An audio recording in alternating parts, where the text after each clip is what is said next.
Hello viewers, welcome to Wrestle Bangla BD. সবার প্রথম কথা বলবো জেকাব ফাটোর বিষয়। আর প্রশ্ন হচ্ছে জেকাব ফাটো কি ইনজুরিতে পড়েছে, ডাব্লিউডাব্লিউ কি তাকে প্রোটেক্ট করতেছে? এটা নিয়ে একটা আপডেট এসেছে সেলফ মেড পিডব্লিউ থেকে, এবং তারা বলতেছে জেকাব ফাটো অ্যাকচুয়ালি ইনজুরিতে পড়েছে, এবং এই ইনজুরিটা হচ্ছে অ্যাঙ্কেল ইনজুরি এবং ব্যাক ইনজুরি, দুইটা ইনজুরি হয়েছে। এর জন্যই রোমান রেইন্সের সাথে যে ম্যাচ হয়েছিল ক্ল্যাশ ইন ইটলিতে, সেই ম্যাচটা খুবই স্লো ছিল, এবং আমি দেখেছি ওই সময় অনেকেই বলতেছিল স্লো ছিল। আমি ওইভাবে গুরুত্ব দেইনি, আমি মনে করেছিলাম ঠিকঠাক ম্যাচ ছিল, রোমান রেইন্স এখানে তাকে ডমিনেট করতেছে।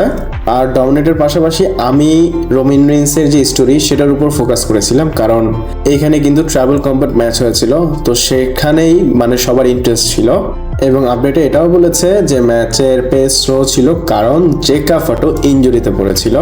আর দেখেন সে ইনজুরি নিয়ে ম্যাচ করলো, এটা কিন্তু খুবই রিস্কি একটা কাজ। এই জিনিসটা রেসলারদের করা উচিত না। আর ডাব্লিউডাব্লিউ কেন করেছে বুঝলাম না, হয়তো রোমান এবং তার সিদ্ধান্ত ছিল ম্যাচ করবে, এর জন্য করিয়েছে। বাট যাই হোক, এটা করা উচিত না। লাইফ রিস্কে থাকে, লাইফ অন দ্য লাইনে থাকে। আর অলরেডি জেকাব ফাটোকে তারা ফাইটের জন্য বা কোনো কিছু ব্রলের জন্য সাইডে রেখেছে, এখন কিছুই করাবে না। এবং যতটুকু আপডেটে বলা হয়েছে খুবই তাড়াতাড়ি সে ক্লিয়ার হয়ে যাবে। ক্লিয়ার হতে হতে ডাব্লিউডাব্লিউ তাকে টিভিতেই রাখবে, তাকে স্টোরিতে রাখবে, কিন্তু তাকে দিয়ে কোনো ফাইট, কোনো ব্রল, কোনো কিছু করাবে না। আমি চাই জেকাব ফাটো আরো ভালো কাজ করুক, যাই হোক ইনজুরিতে না পড়ুক বা বড় ইনজুরি না হোক। আপনারা কি চান আমাকে কমেন্ট করে জানাতে পারেন। এছাড়া আপনাদের বলে দেই, আপনারা যারা আমার ভিডিও দেখেন লাইক করেন, প্লিজ সবাই কমেন্ট করবেন, হয়তো আমার ভিডিও তাহলে রিচ পাবে। আমি অনেকদিন ভিডিও দেইনি, এটার জন্য রিচ ডাউন হয়ে গিয়েছে। যদি আপনারা সবাই কমেন্ট করেন তাহলে হয়তো রিচ আসতে পারে। যদি আপনাদের ভালো লাগে কমেন্ট করতে পারেন। এরপর সিএম পাঙ্কের বিষয়ে কথা বলবো, এবং সিএম পাঙ্ককে নিয়ে অনেক রুমার্স সামনে এসেছিল, এবং আমি আপনাদের একটা ভিডিওতে স্পেসিফিকলি বলেছিলাম সিএম পাঙ্ককে নিয়ে অনেক কন্ট্রোভার্সি হয়েছে। আর কন্ট্রোভার্সি হওয়াটাও স্বাভাবিক, সে ইনজুরিতে পড়েনি, কিছুই হয়নি, তাও তাকে টিভি স্ক্রিন থেকে বাইরে রেখেছে। তো সবকিছু মিলে লোকেরা মনে করেছিল যে সিএম পাঙ্ক কাউকে না কাউকে আপসেট করেছে, এর জন্য তাকে বাইরে রেখেছে। আর প্রশ্ন হচ্ছে অ্যাকচুয়ালি কি এমন কন্ট্রোভার্সি হয়েছে যেটা হলে লিড করতে পারে সিএম পাঙ্ক ডাব্লিউডাব্লিউ লিভ করবে? ঠিক সেম জিনিসটা কিন্তু সে এইডাব্লিউর সাথে করেছিল, এবং এইডাব্লিউর সাথে করার আগে সে এই কাজটা ডাব্লিউডাব্লিউর সাথে করেছিল। তো যাই হোক, আপডেটটা বলি। আপডেটটা এসেছে পিডব্লিউ ইনসাইডার থেকে। শুধু পিডব্লিউ ইনসাইডার না, ফলস ফিনিশ দুইটা সাইট থেকে এসেছে, এই টপিকটা নিয়েই তারা আপডেট করেছে। এবং তারা বলতেছে, রুমার শোনানো হচ্ছে যে ইন্টারনেটে সিএম পাঙ্ক ডাব্লিউডাব্লিউ থেকে চলে যাবে, এবং সে ডাব্লিউডাব্লিউর সাথে ঝামেলা করেছে। তো সবকিছুই তারা বলেছে এইটা ভুল। ডাব্লিউডাব্লিউ অলরেডি তাকে নিয়ে প্ল্যান করতেছে, এবং সামার স্ল্যামের আগে সে চলে আসবে। এবং তারা এটাও বলেছে, মানে পিডব্লিউ ইনসাইডার, যখন ডাব্লিউডাব্লিউ প্রপার বিল্ড করবে সামার স্ল্যামের জন্য, তখনই সিএম পাঙ্ককে নিয়ে আসবে।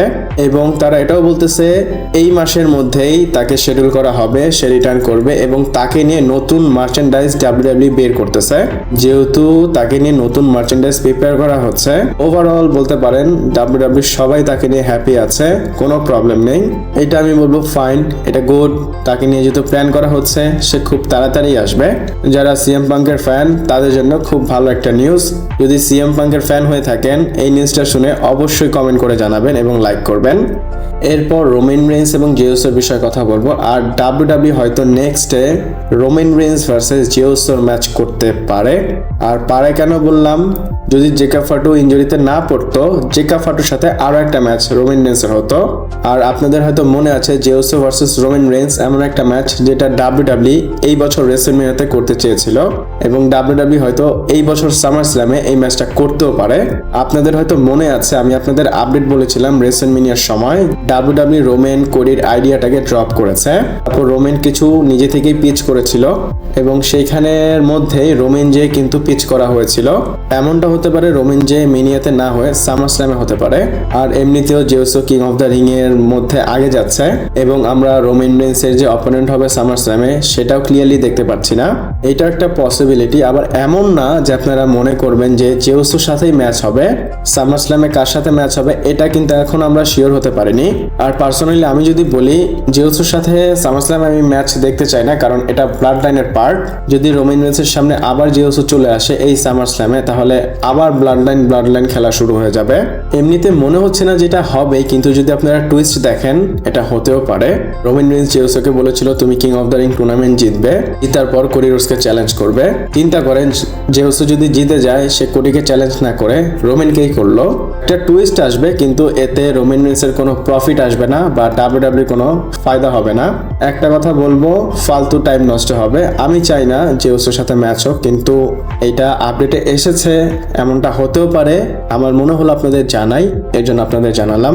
আবারও বলে দেই, আপনারা যারা ভিডিও দেখতেছেন সবাই কমেন্ট করবেন এবং রোমেনজের ম্যাচ আপনারা দেখতে চান কিনা, হ্যাঁ বা না কমেন্ট করে জানাতে পারেন। এরপর ওবাফেমির বিষয়ে কথা বলবো। আর আবারও বলে দেই, এইটার উপর আপনাদের থটস আমি চাই আমি আপনাদের ওপিনিয়ন দেখতেই চাই কমেন্টে। কেমন হবে যদি ওবাফেমি নাইট ওয়ানে ব্রক লেসনারকে ফেস করে? I am talking about summer slam. যদি সামার স্ল্যামের নাইট ওয়ানে ব্রক লেসনারকে ফেস করে ওবাফেমি এবং নাইট টুতে রোমান রেইন্সকে ফেস করবে ওবাফেমি ডাব্লিউডাব্লিউ ওয়ার্ল্ড চ্যাম্পিয়নশিপের জন্য, এবং সে সামার স্ল্যামে দুইজনকেই বিট করবে, তাহলে আপনাদের রিয়াকশনটা কেমন হবে? এই রিয়াকশনটা আমাকে কমেন্ট করে জানাবেন। আর এই রিয়াকশনটা আমি দেখতে চাই, কারণ বুলিরে এমনটাই দেখতে চায়। আপনারা হয়তো আপডেট দেখতেই পাচ্ছেন, Bully Ray believes WWE should book Obafemi to face both Brock Lesnar and Roman Reigns at SummerSlam. Night 1 Obafemi versus Lesnar retirement match.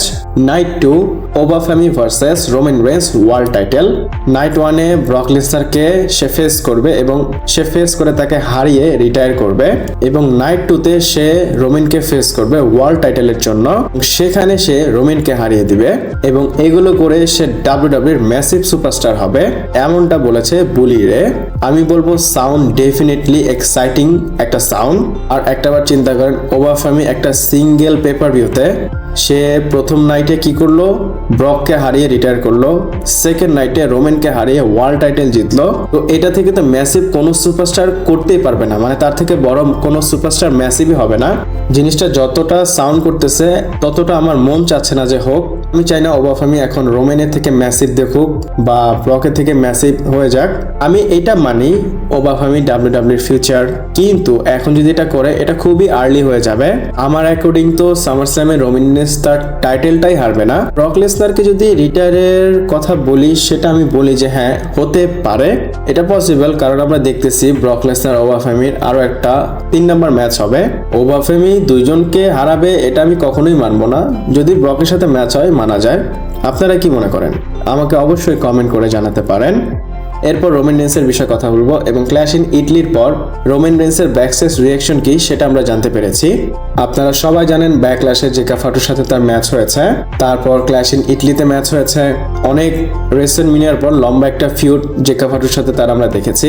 তো রোমান অবশ্যই এটার উপর কমেন্ট করতে পারে, অলরেডি সে কমেন্ট করেছে। ব্যাকস্টেজ রিঅ্যাকশন এমনটা যে রোমান রেইন্স অনেক বেশি অ্যাশিওর জেকা ফাটুর ফিউচারকে নিয়ে। রোমানের মনে হয় জেকা ফাটু সাইন ইন ফিউচার এবং সে এটার জন্য জেকা ফাটুর উপর ইনভেস্ট করতে চায়।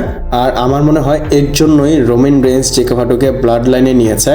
রোমান রেইন্সের সাথে থাকলে জেকা ফাটু আরো বেশি পলিশ হবে, আর পলিশ করার পর সে এলিভেট করবে একটা নতুন প্ল্যাটফর্মে। অবশ্যই এটার সামনে গিয়ে মেন ইভেন্টার হবে, মানে জেকা ফাটুকে রোমান রেইন্স একদম মেন ইভেন্টার বানিয়ে দিবে। আমি চাই জেকা ফাটুর ফিউচারটা আরো সুন্দর হোক। আপনারা কি চান আমাকে কমেন্ট করে জানাতে পারেন। এছাড়াও রোমান রেইন্স যে কমেন্টটা করেছে এটার উপর আপনাদের কেমন টেক আমাকে জানাতে পারেন। যদি ভিডিওটা ভালো লাগে লাইক কমেন্ট শেয়ার সাবস্ক্রাইব করে পাশে থাকবেন। পরবর্তী ভিডিওতে আবার দেখা হচ্ছে।